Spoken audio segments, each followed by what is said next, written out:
In the last part of our lesson to introduce probability, we're going to talk about the complement of an event. The complement of an event is all of the outcomes that are not in the event itself. So writing this definition down, and it's a little bit longer than my line, so do your best. The complement of an event is the set of outcomes in the sample space that are not included in the outcomes of the event. Unfortunately, there's not really a standard notation for complement. We have several different ones, and I'm going to show you all of them. Mostly because when you go and you read other textbooks or other articles online, if they talk about complements, or if you go into a different class, discrete or finite mathematics that also have probability in them, or a liberal arts math class also talks about probability, any of these different situations or articles online about probability dealing with any subject, they could use any one of three different notations to indicate complements. So we're going to let A be the event. We could have a bar over it, and that would indicate complement.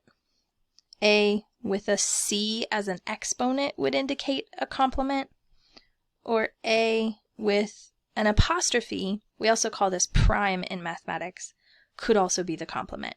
So any one of these three symbols means complement. Be aware of that notation.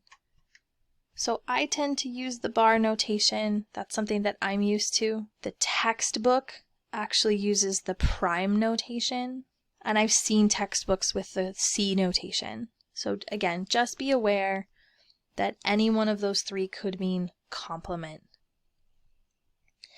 This image in the middle of your page is something called a Venn diagram. This is a very simplistic Venn diagram in that this outside box is supposed to represent the entire sample space. The circle here in the middle is our event A that has some probability associated to it.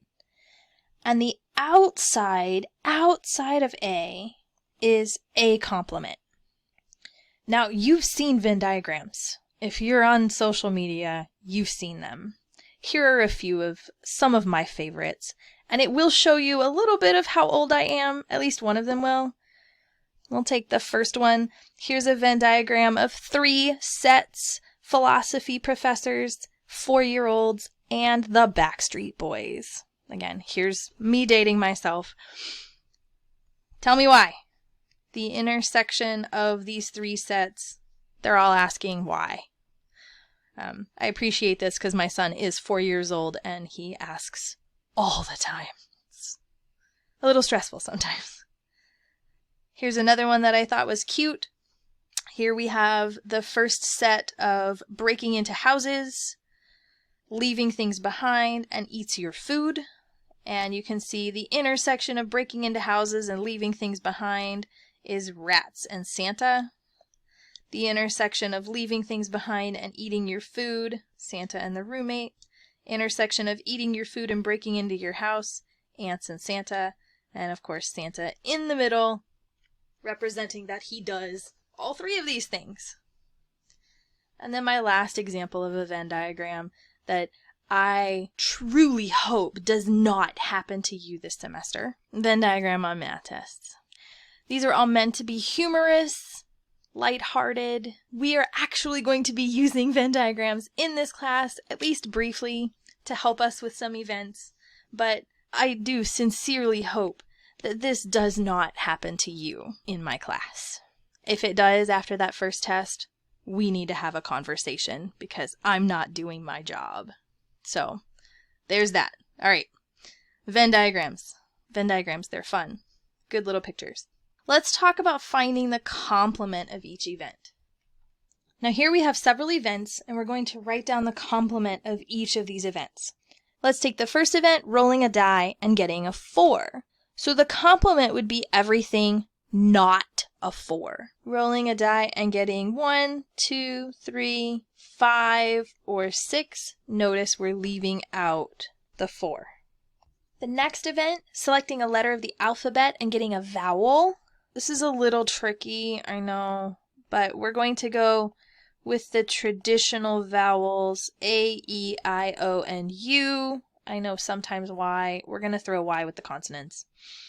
And that's our complement, selecting a letter and getting a consonant, not a vowel.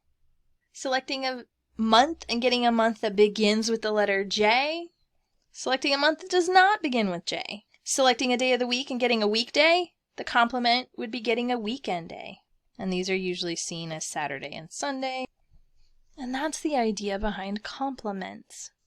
Now, what makes complements pretty nice is that if we know what the probability of A is, then we can find the probability of the complement by subtracting the probability of A from 1. So the probability of A and the probability of A complement have to add to 1 because they make up the entire sample space. And we can also rewrite this as the probability of A would be 1 minus the probability of A complement. All three of these equations are equivalent. We're just moving them around using some algebra.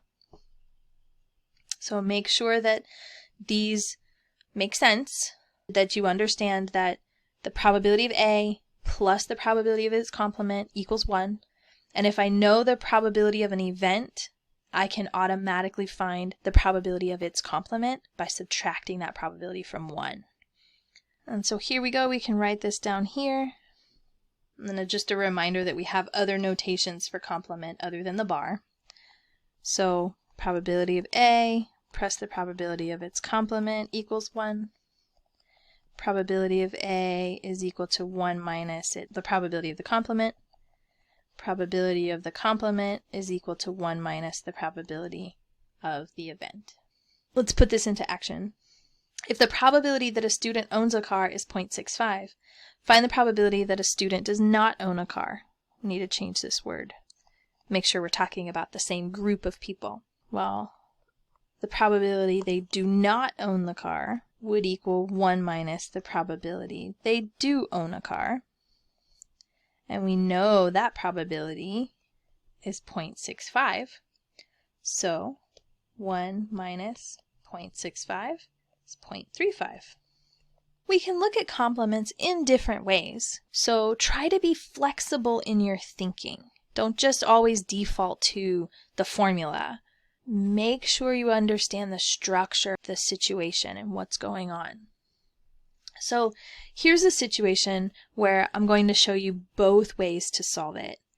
Here we have a bag containing 2 red marbles, 3 blue marbles, 5 green marbles. If a marble is randomly selected from the bag, what is the probability that it is not blue? So if we use the formula, not blue, then we can say 1 minus the probability of blue. Now, what's the probability of blue? I have 3 blue marbles out of a total 2 plus 3 plus 5, 10 in the sample space. So 1 minus 3/10 would give us 7/10, or if we wanted to write it as a decimal or percent, we could. That's using the formula.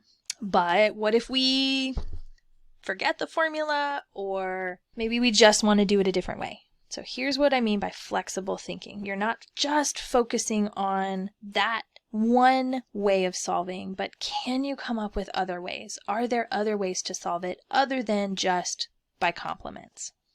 Sure. We have red, blue, and green marbles.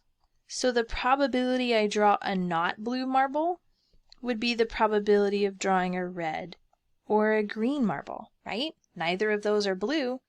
So I can look at the red marbles, 2 reds. I can look at the green marbles, 5 greens, out of the total 10, and check it out. We get the same answer. We should. Even though we're doing the problem 2 different ways, both of these ways are correct, and so they both lead us to the correct answer. Okay, finishing up this section on introducing you to probability, go back to that coin flipping experiment that we did all the way in the very beginning. It may not be time yet to look at how many heads we got for each of the 4 coins. Maybe some other students haven't completed it yet. So we'll come back to this idea of actually going into our coin flipping data and looking at it. But we should have a number that's pretty close to half. It would lead us to a probability of pretty close to half when we complete this. And this is because of something called the law of large numbers. This is a pretty important concept in statistics, the law of large numbers. As we repeat a procedure again and again, the empirical frequency, also called relative frequency, the empirical probability of an event tends to approach the theoretical probability. So if we repeat this experiment over and over and over again lots of times, we should get close to the theoretical probability. Chance behavior is unpredictable in the short run, but has a regular and predictable pattern in the long run. But, a warning, don't be misled into thinking that if you flip a coin a bunch of times and it keeps coming up heads, that a tail should come next. That's flawed thinking, because each individual event still has a 50-50 chance of occurring, no matter what. Every single time you have a 50% chance of getting a head or a tail. It might be the coin is not balanced. We call this an unfair coin. So the probability is not 50% for each side. Or the flipping method is just not random enough. A good coin flipper can consistently flip the same value. They know just how hard to hit that coin so that it always lands on a particular side.